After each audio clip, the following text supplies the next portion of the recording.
You made it to level 2, deeper questions leading to deeper answers. I'm Tomas Garza, and I'm here to help you decide to transform. I'll be setting the pace for the process to support your unfolding. Learn and commit to a practice that brings simplicity and then awareness of what is ready to be released. Join me now and allow the experience of a deeper sense of love.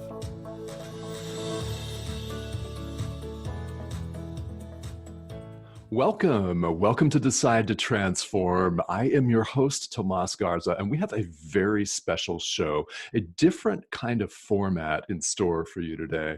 This is going to be a lot of fun, and you're going to learn quite a bit today. Because joining me, not only as a guest, but also as a co-host, and you'll see how that plays out in just a few minutes, is my very dear friend, Lisa Berry. Lisa, welcome to the show. Woo! Thank you so much. This is fun, guys. This is a lot of fun. Lisa is a holistic nutritionist and a life coach and the host of Light on Living on Om Times Radio, a podcast trainer, podcast producer, and of course, a podcast host. And we've worked very closely together over the past year on a number of projects that we'll talk about here. Lisa is from Port Perry, Ontario. And, I've really been looking forward to this. So thanks again for joining me. Oh, thank you. That's neat hearing that, like where I am. And I think even people listening right now, like check in, like, where are you? Did you think you'd be here? Did you think you'd be somewhere else where you are today? You just made me kind of think of that right away. I was like, wow, I am in Port Perry right now. That's amazing. Yeah, it's really wild how we all end up in places and we didn't know. I was just thinking about that last night because I'm in Phoenix, Arizona. And a year ago, I had no idea that I would be here. When I grew up, I had no idea I would be here. But yeah, here we are. And we're here on the radio. So wherever you're listening to podcasts, this is Decide to Transform. And we're going to be talking about a very fun and very special topic to the two of us. And that is called Our Conscious Playground. So let me give you a little bit of a backdrop on this. Back in November of last year, Lisa and I had been working together to develop this show, actually, Decide to Transform. Lisa's been instrumental in that and also came up with the title. So thank you for that. I love it. Oh, you're welcome. Hey, yeah. It really works. It's fun. And we were talking about how we were going to work together. What we did know is that we wanted to work together and partner and do different things. We didn't know exactly what. And during a creative conversation, we came up with this term that we really loved called Our Conscious Playground. And that is what we're going to be talking about today. So let me tell you, rather than interview Lisa, which is what I would often do with a guest here on the show, we're going to ask each other questions. And Lisa, you're going to tell people more about this, right? I am. And you know what's really funny? I was thinking about that in November there when, how that came about so easily was we were imagining things, we were spitting out creative ideas and it was so much fun. And we thought, wow, this is like a playground. And then I think every time we were texting or audio, because there's so many ways that, we'll communicate our ideas because, different time zones, like we were just talking about location, right? So sometimes we're in different locations. Sometimes I'm available, you're not, you're available, I'm not. So as we would send these back and forth to each other, it's like, wow, we're going to the playground to like, start this game. And then when you're there, when you can join, when you're there, but so much gets created in a conscious playground, which is where we're all, like, I think we're always at. And that's when you had mentioned too, we knew we wanted to work together, and how I think anybody can identify how they want to work with anybody else is when they can float ideas and both imagine it. And when you both jump on that wavelength, you're playing together, it's more than creating, but I'm going to save that question. Actually, I'm going to talk about one of my questions is creative, but we actually came up with something called Ask a Question, Any Question. Yes. Love that game. So you would just like text that to me. All right, let's do this. And then I would just kind of feel it out and go, yeah, what would be a really good, awesome question that if I was in front of, I don't know, Merlin, like Merlin, I don't even know where that came from. If I was in front of Merlin and I could ask that question, a question, how crazy pants ever it would be, you always answer it. Yes, that's the way it works. Ask a question, any question means no limitations, and I'll always answer it. Right. And where do you come okay, now I've got to ask, where do you go when you come up with the answer? That's an excellent question. Yeah, I go within because it's the fun way, guys, listening to this show here, it's always a surprise. Or it's almost always a surprise. Sometimes you will send me a text with a question, and then I'll have a couple of minutes prior to answering it. But on this radio show, everybody listening around the world, I don't have that luxury. So you're going to get real, true spontaneity. And of course, Lisa's asking this question. I'm going to ask her a question. We're going to alternate. So you get to see exactly how that works. It's fun. I go within, especially if it's a surprise, because I don't know what is going to come out of my mouth until I actually start speaking, which I think speaks to a lot of human experience. Ooh, what do you mean there? Hold on a second. It speaks to a lot of human experiences. Like you mean that's how we're showing up in the world and we don't know who's going to ask us what or put it as something in front of us and we have to react or respond in a way that's Mhm. best for us at that time.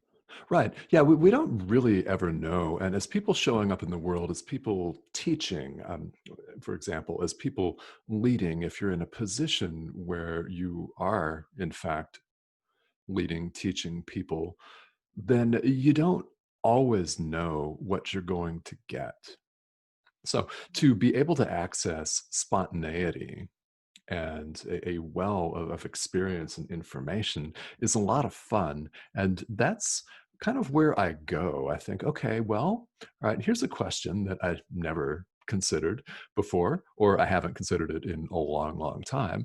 And well, how do I answer this? And I go within and look at my own experience. I like that. You're right. I think a lot of people don't. This is going to be so perfect. Oh my gosh. Okay. I have my first other real ask a question, any question, because it's going to layer on that. Cool. I love that you're talking about how the world lives right now, how the world is experiencing things. Because my question is reaction versus responding.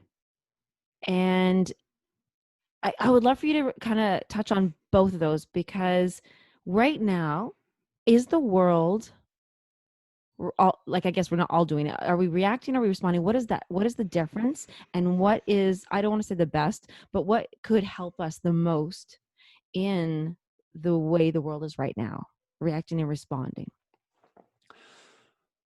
Wow. Okay. And we're only going to do an hour for this show. I could talk about this for a long, long time. But I won't because, the world is actually doing both. Habitual tendencies of human beings, it's clearly to react. It's based on our habitual programming, which is really the best way to describe it. It's not unlike a computer program that we are running, and it is based on past experiences. It's based on, in a single lifetime, it's based on how we were raised. It's based on all of the messages that we've absorbed from our parents, from teachers, from friends, from society, all of that.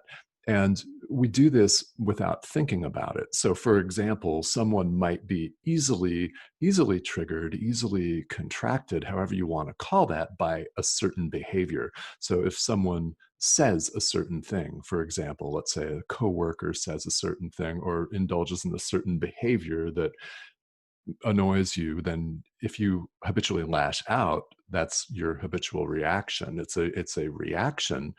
And over time, over a lifetime, people have the opportunity to develop different ways of handling these situations. We all have an opportunity to create space for ourselves. We all have an opportunity to create a gap between the stimulus and our response. right? The stimulus being a coworker's annoying behavior, for example, or maybe your partner says something that irks you, and you know it. Doing the internal work on whether that's meditation, whether that's yoga, whatever kind of spiritual or personal development a person has, that is really where the action is, because it opens up space. The spirituality, to me, is all about opening up space between stimulus and response. So you respond differently. You're not habitually reacting, rather, you've opened a gap for you to make a different decision. So many good words in there right now that I'm just loving this. But no, I love that. So what I do when you have the answer the question, any question, it just as opposed to ask, I think you really, you know what, we react. It's a habitual. We've done it so many times. And I love when you gave the backdrop on like why, how, past experience, the messages we've absorbed or how we were raised. And it's so important to develop how to respond. So a reaction is really habitual. I love that. Then we need to develop, and I like the word practice with that. So we develop something, and how do we do that? We have to practice something new. And the biggest thing that I just heard in there, which is amazing, is to create a gap or space between the stimulus and the response. And I'm going to be really honest. There's something that I had to work on, and I still need to work on, because I'm like a pistol. It's like sometimes I will absolutely, there's no gap. There's not even like a hair of a gap. They're like, boom. And then I go, ooh, okay. Oh, here's my question, like on that question. So when there's intense things going on in the world or in our own lives, because it's personal, like our lives are personal. When there's no gap and you just are so contracted and triggered. I like contracted guys because triggered bothers. I don't know why. Well, there you go. I get triggered by triggered. So that's like a thing there. Yeah, yeah. Well, how do we even you can't do it while you're in the reaction mode, can you? You'd have to wait till you're not in a reactionary state. And what if it's like a global thing? Like we're in a global thing. Where's the space to create the gap?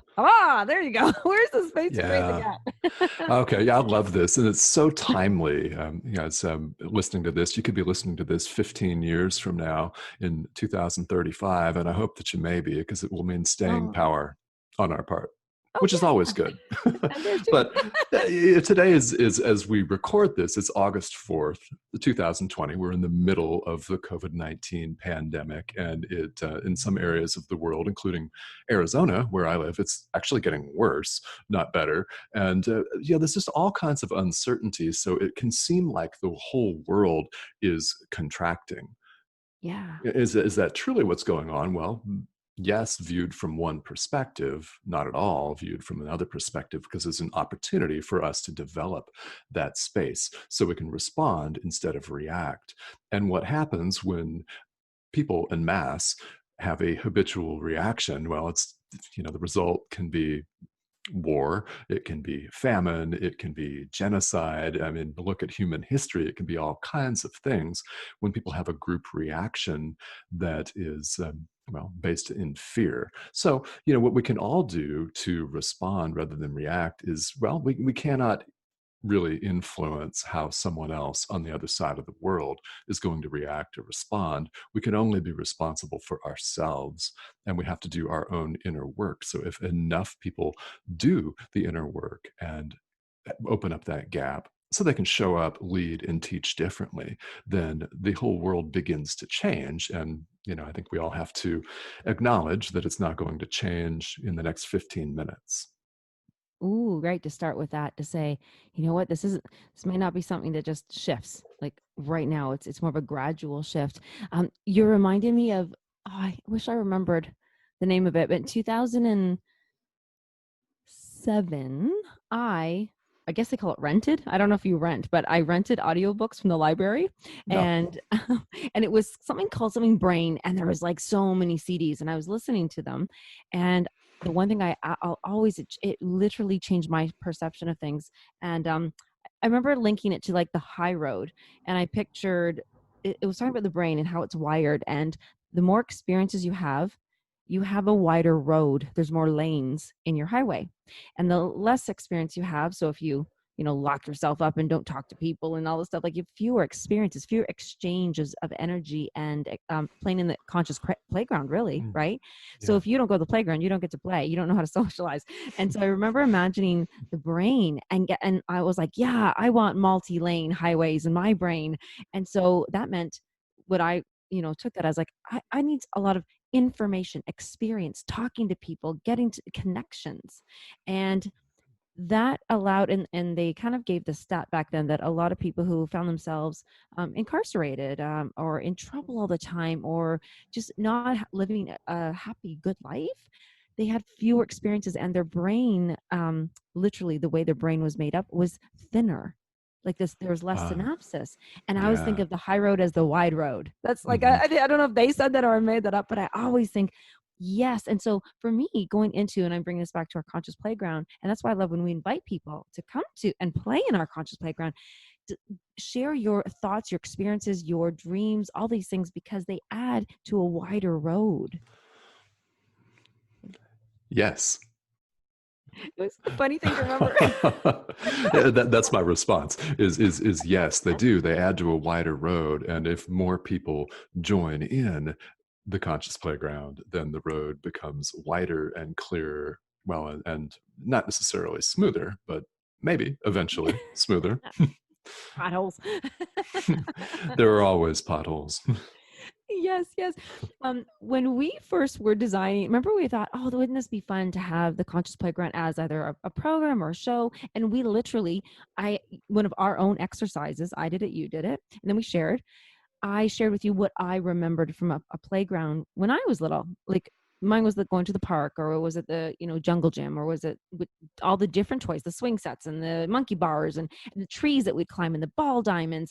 And I literally went through each one of those things and thought, what is the, not the meaning, but what is the experience of playing on that? Do you learn, what's it called, agility, flexibility, how to share with others if there's only one swing? Do you collaborate, push each other on the swing, so you're sharing? And remember we talked about, and then you remembered an experience about with your children, and then it took me to a whole different part of it. Do you remember what that was? I had several experiences with my children. I mean, I used to play Monster with them when they were smaller. They're 17 and 13 now, so they would roll their eyes if I indulged in the same behavior, which I will not show all of you on the air, but you can imagine. Let's let you paint that picture. But I used to do that. I used to, when we were playing on a jungle gym or monkey bars, or wherever in the park, I would just jump out and pretend to scare them. And they loved it when they were little kids. They would laugh and laugh and laugh. Other little kids would join in. They would laugh. Oh. Yeah, it was fun. I mean, it was just joyful and fun.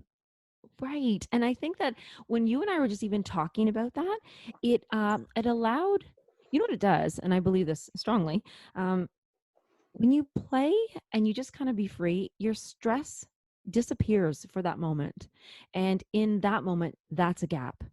That is an opportunity to develop. And if we don't just play, even so silly, like if you even can't play, have memories of when you used to play, talk to somebody else about how you used to play. And I think that's where you and I, we soar in our creativity when we talk about that. There's just so many gaps from stress finally that we're able to do it.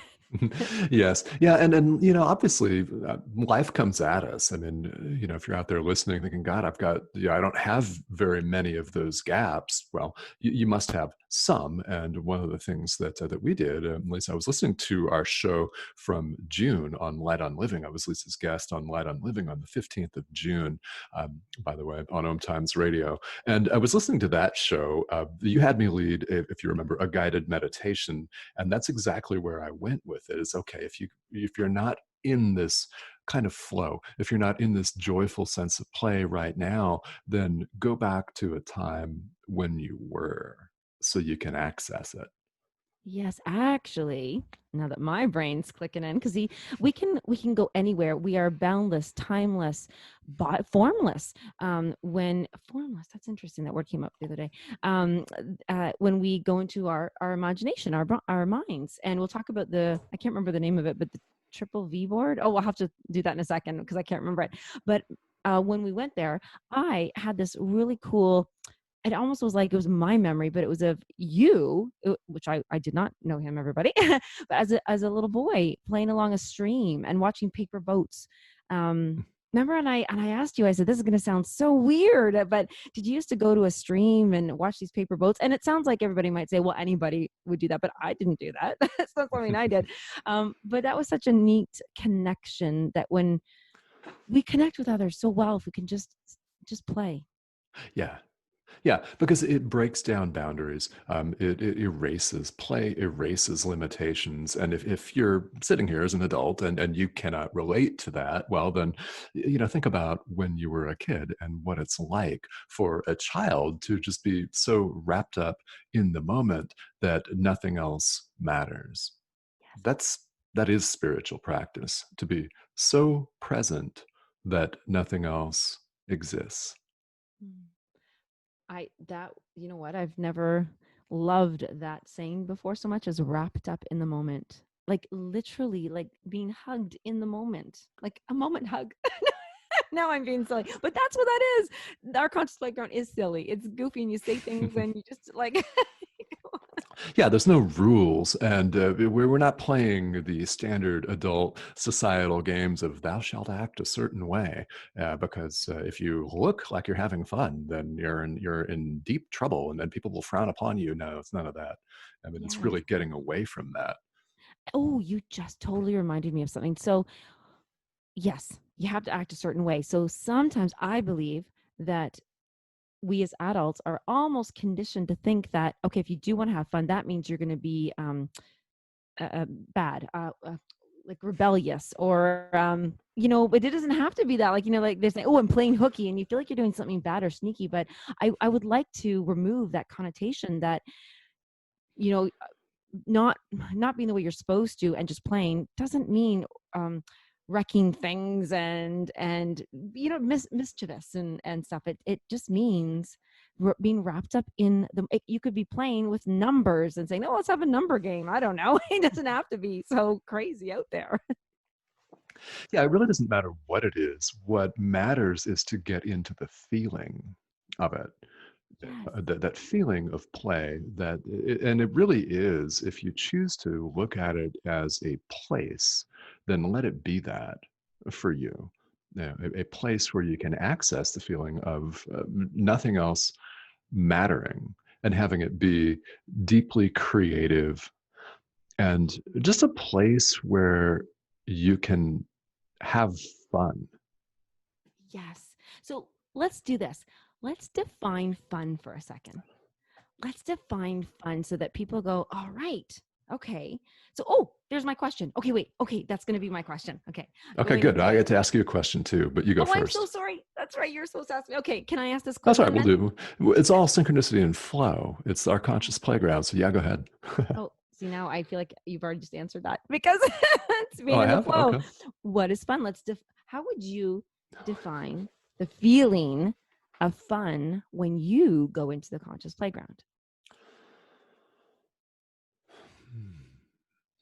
It makes me want to freak out with joy and spontaneously start dancing most of the time. Yeah. Guys, if you've never met me before, if I sound mellow to you, I am.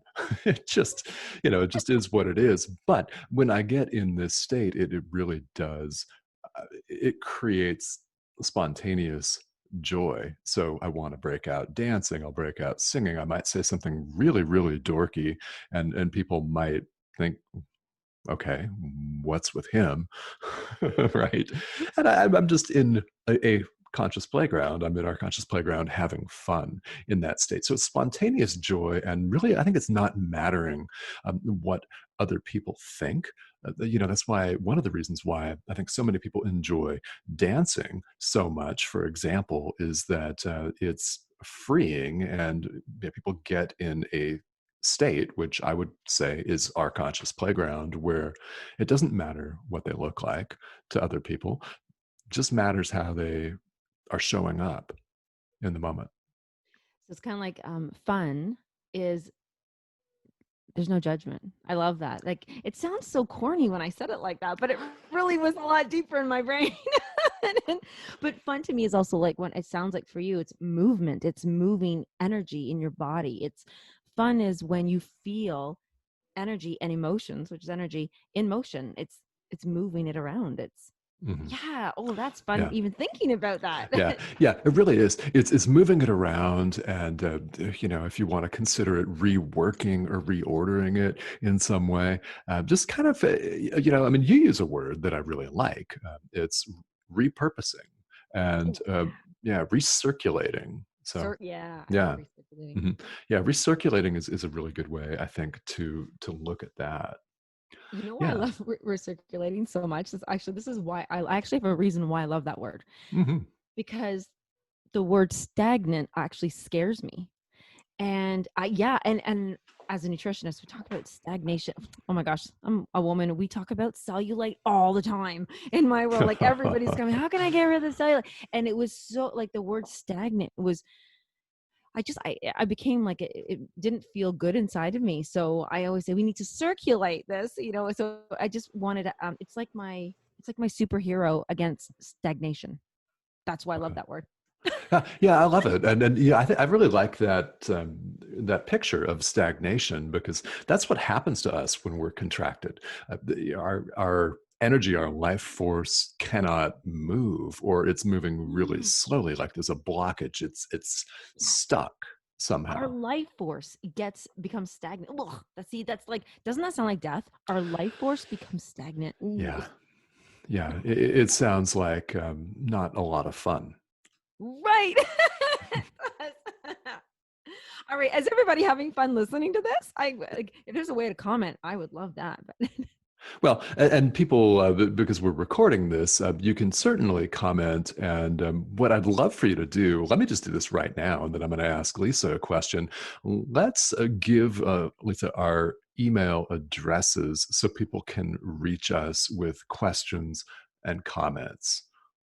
ooh, okay, okay. So two awesome places. The first one, which I do prefer because it's just us, it's just me and you, is Lisa at Light on Living, and light is Light on Living, LIVING.com. Lisa at lightonliving.com. And then my second preference would be, of course, Facebook, because everybody can find you there. It's Lisa Berry, like a strawberry. And I always used to say, as a nutritionist, like the low glycemic fruit. So BERRY. All right. Yes, and berries are indeed a very low glycemic fruit. Yes. And then you guys, you can reach me via email, Tomas, Tomas. There's no H in there. This is the Spanish version, Tomas at tomasgarza.com, and Facebook, Tomas Garza. And email is highly preferred. So yeah, and you can reach us, and I welcome all the time. I know Lisa does too. Listener questions, comments, feedback. If you're listening to this show and you're enjoying it, and you want to find out more, we will have more information about how you can access our conscious playground at the end of the show here in a little while. But for now, we always will take these questions and comments, and we'd love to hear from you. Yes, we do. Yes. And here's a question that you could answer if you want to send this out is why no what is the word and why do you love it? Like, I know I often have like a favorite word, like, or there's a reason why a word upsets me, or that wasn't a question. I'm not going to ask a question, I'm saving my question, but that is the question for the listeners. If you want to let us know, like, yeah, I've always loved this word, and then tell us why, and we can share that. I think that'd be fun. That's a conscious playground thing. That's your way, that's their invitation to come and play. I love that. Yeah, and this is something that Lisa and I do a lot. We have our word. If it breeds creativity. That's what it does. Yeah. It generates creative ideas. So that's a lot of fun. Yeah. All right. So it's my turn. I have a question Okay. for you. I take Yeah. my response hat on. Yeah. And when we talked a little bit about this, a little bit earlier in the show here, so we talked about sharing our conscious playground with people. Why is it so important to share our conscious playground? Ooh, because everybody has something to add. There's not one person that couldn't add something. And if you don't know what you can't add, we can find it. I know. I love actually sitting with somebody and watching the transformation. We forget that we have something to add. And so by us sharing that invitation and saying, "No, come come, there's room, there's space, there's all it's endless." Even if you just show up, and you and I love saying that, Tomas, is like, if a person can just show up, sometimes another person will show you what you have to share and exchange. Or that creation doesn't have to be you have to create 50% and somebody else creates 50%. It's not like that.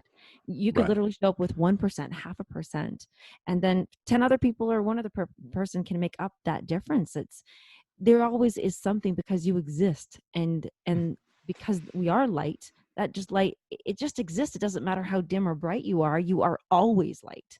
And so by sharing that, that's how I feel about that, is that everybody can. Oh my gosh, sometimes, you know what, I remember so many times I'll think of one little title to a show, and then another, that person will literally create the entire show because of that title, because of that one word that sparked it. And I Mhm. truly believe that, like, a spark literally is that's yeah, it's endless after that. It's just like a key. So those are Yeah, I love that. And even if you only have 1% on a given day, it's important and it has value. And this actually reminds me of one of the four agreements from the oh, book, The Four Agreements, which is always just do your best. And one of the interesting lessons for me in that has always been that our best is going to be different from day to day because we might be really, really tired one day, or we might be ill, or we might be injured. And, everybody has a day where you're not feeling 100%, where your energy is low, that sort of thing. But it's important to just show up. Even if you only bring 1%, it's more than 0%. And yeah, it contributes to the overall to the overall flow, to the overall dialogue. Yeah. I have to add this because I love you said that. And your 1% that you bring might be the crappiest, poopiest thing. But guess what? It allows that other person to say, hey, let them play and be creative with a way to pick you up, like show up anyways. I'm a part of masterminds. I love masterminds, actually. And maybe that's what even our conscious playground, might be, as a mastermind. And I Mhm. remember my first real one, I will call it a real one, is 2012.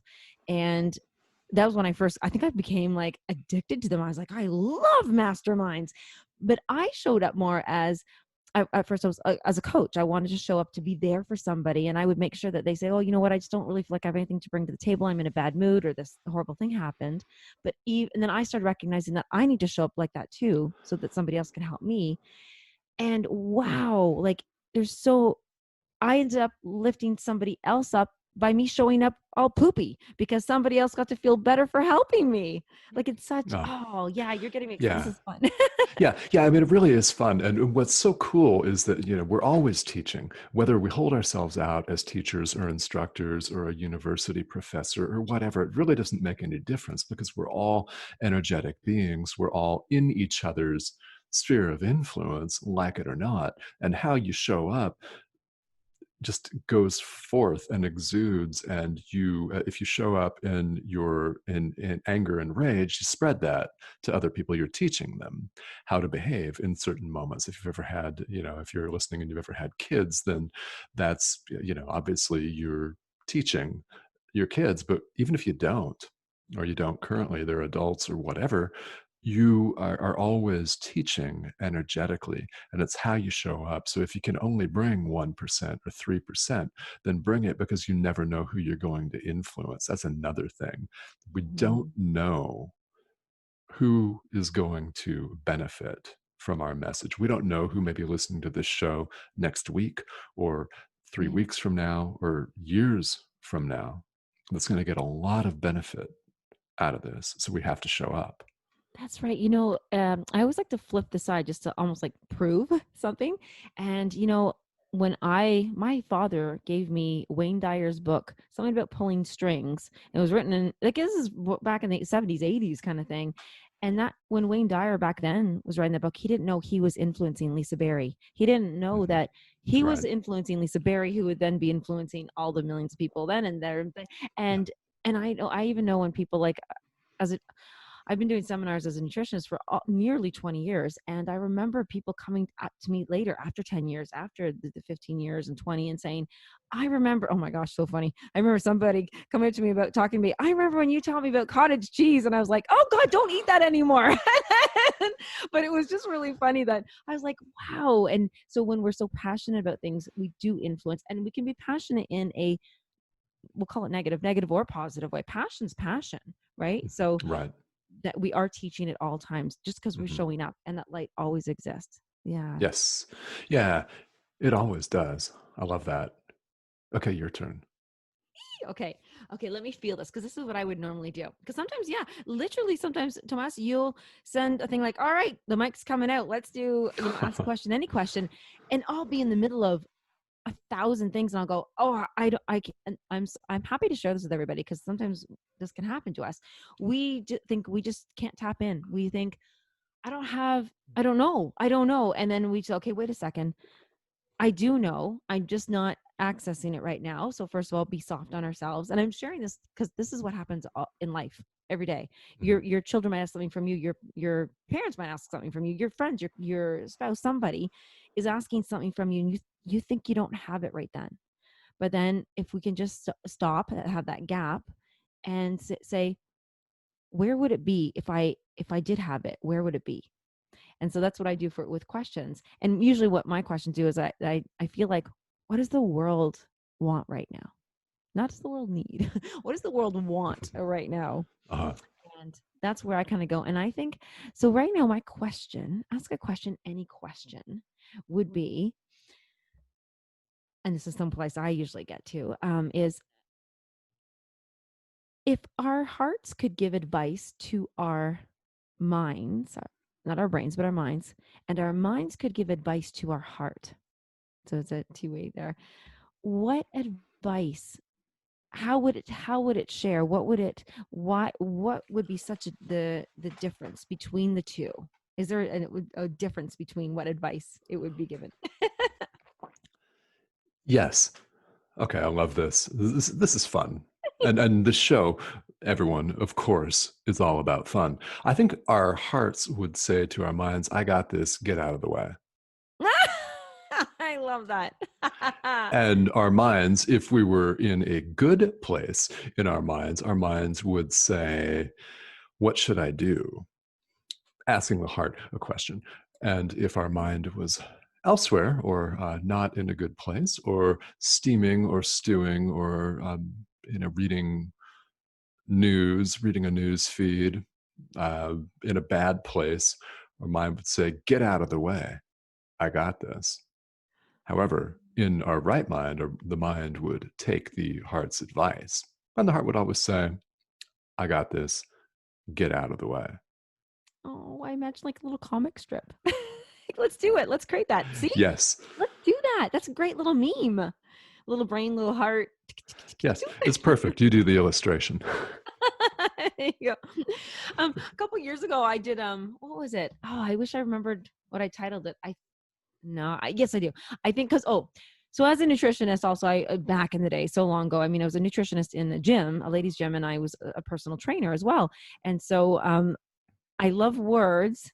I love having a positive mindset, and I love coming from the heart. So I designed this a little heart, and in the gym you do your powerlifting. So I actually called it powerlifting, but it was from your empowerment lifting. Oh, yeah, yeah. And so the heart was like its little weights were actually thoughts and words, and becoming stronger. The heart was becoming stronger as it uplifted. So it's an empowerment was coming from this called empowerment lifting. Versus, Uh, I try to have fun with these things, but it's fine. I love that. Powerlifting it can be seen as empowerment, lifting, most definitely. Yeah. Yeah, I'll have to go back. That's another thing. How many people have created something? Maybe they've given a workshop. Maybe you're a teacher yourself, or you've delivered a seminar. Maybe you're creating a TED talk. I don't know. Or you just remember creating little things. I have made up so many cat games. I feel like a cat toy company should hire me. Ah, I'm putting that yes. out there. But I think about, and then they'll play with them, and like cats and kids, they stop playing with certain games or whatever. They're not interested anymore. They figured it out. They've mastered it. And so you create more. But, I'll go back and I'll go, oh, I remember I used to create this game, and, or a lesson that you delivered. Like I was just thinking back to that powerlifting, empowerment lifting thing. And, that sometimes if you can't find that space, we were talking about earlier, Tomas, is that look through your old journals or your notes or your diary or your papers or on your computer files, like go, oh my gosh, I remember I Yeah. wrote that. And Mhm. have you written articles? Yes. Oh, I have okay. articles, yeah, on various subjects.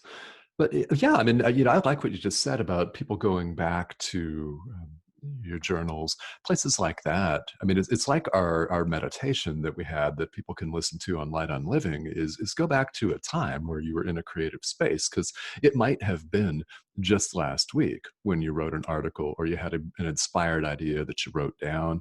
Maybe it is something that you wrote in your journal, something like that. Yeah. Right.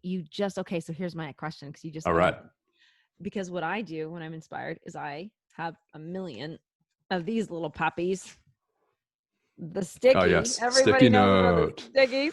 And so I heard this and I was like, oh, that's good. And so I have it here. And you know what's funny? Sometimes I'll write things down, not because I don't know them and I don't already think them, but I like them. And it's not always a practice, like something that I need to put up. So I practice. It's just something that makes me feel good. Hmm. I like reading it and I like seeing it. And so this is something I definitely know and I definitely remember all the time. Like I've practiced it, right? But I would like to ask you this question. Okay. I'll read it and then I'm going to make it into a question form. That's fun too, right? Okay, now I got to make my Yes. Mhm. Okay. So this particular sticky says, you are more than what you think, but what you think defines you. So I'm going to relate this as a question as the heart. And, if the heart always has it and the brain goes, what should I do? Well, if the brain, if what you're thinking defines you, how can we let our heart lead the way in defining us in a self-loving and understanding and forgiving and compassionate way? How can we let the heart help us think thoughts that define us in a positive All right.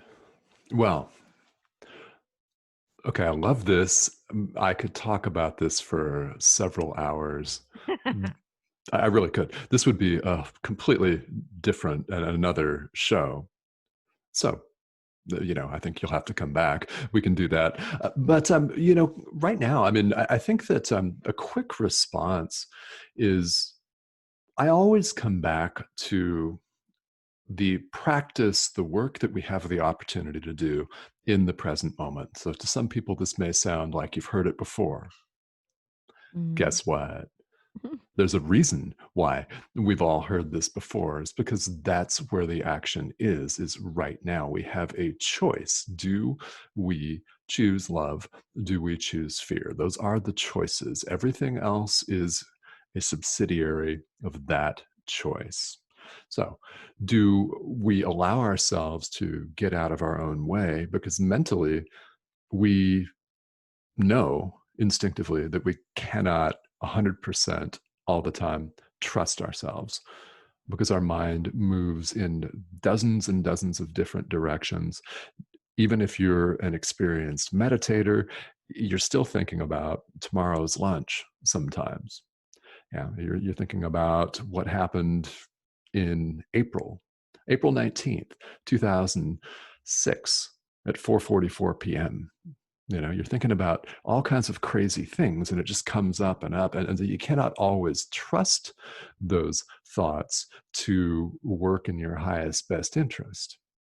Mm. However, we come to discover with practice that if you are able to shift that into your heart, which is more of who we really are, which is love itself at its core, then you can grow to trust that this part of us always has our best interest at heart.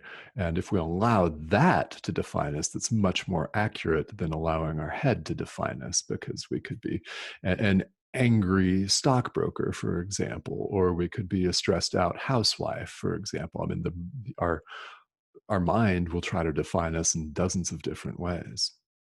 Mm, Heart, yes. just one way. This is all there is. Yes. Oh, okay, now I have a part B because I think All right on. a lot of listeners will be thinking, wait a second, if I have two things to do here, love or fear, I think yes, love or fear. What if they say, well, there are things that I fear, I am afraid of, that scare me, that make me feel like I'm when we're afraid of things. So I'm gonna answer a question before I ask it, and then I'm gonna ask one. When There are no we're rules. there are no rules here. When we're afraid of things, we respond and react differently. We can become angry and then want to hurt. If we're hurt, somebody's going to hurt something back. If we hear of somebody else causing harm, we want to go after them. So when we say to choose fear or love, we're not saying you either have to be afraid of that situation or love that situation. What I'm going to ask you to clarify, because I feel like this is where I would come from, is I'm going to choose love to come from love, but not that I'm going to love that horrible situation. I'm not going to love that it exists. I'm not going to love that I'm upset by it. But how would you complete that? My answer here. How do we respond with love, but not loving it? Yeah. It's I love this. It's so important. It's a matter of healthy boundaries to me. That's what it is, because we can, let's take the example of maybe someone in our lifetimes who maybe has hurt us. It could be a family member, it could be a past partner, a romantic partner, or whatever it is. Let's just take this for example. It's entirely possible to forgive somebody and release all of the stress and the guilt, the fear, all of the negative emotions, and still keep a healthy boundary so that that person cannot continue to abuse you, so they cannot continue to hurt you in that way.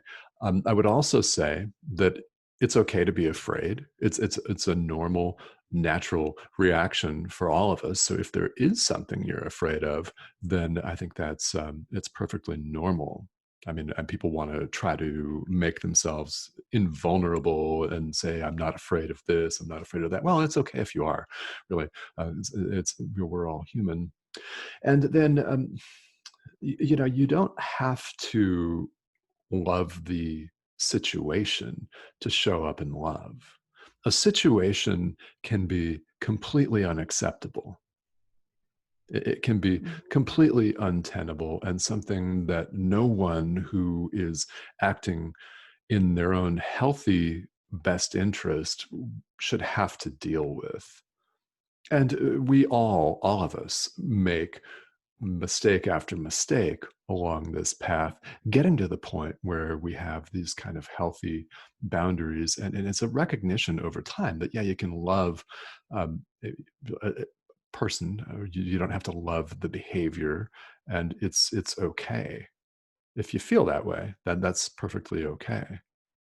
Right. And also too, to add on that, because I love that. That's yes. I like that we can be very eh, more than accepting, but also expecting of fear, because it's a very human response. It's going to show up. But then the to love that a situation, an opportunity, a road, a path, like an avenue has shown up for us to explore, even when we maybe don't like it, because we fear things usually because, first of all, fear because our safety, maybe we feel it's in jeopardy. We don't know quite what we would do until we're prepared. And if we can Right. be prepared, then we're not going to be so, if I was like, I'm driving in a vehicle and it could, the wheel could fall off. It's funny because my dad had a dream about that. And or but if we have our tire jack, we know what to do, or we know there's a close garage, we have a cell phone, we feel prepared in that situation, then that safety kind of lessons. We know what to do if this happens. And then after that, it could be also if we're afraid of another person hurting us or harming us in whatever way, physically, mentally, emotionally, it's having, again, being prepared, seated in love, coming Mhm. from love, and knowing that even if this person is coming at us with a different emotion, that they too have love in there somewhere. It may not be, remember, they might be at 1% and you might be Right. at 90. So Mhm.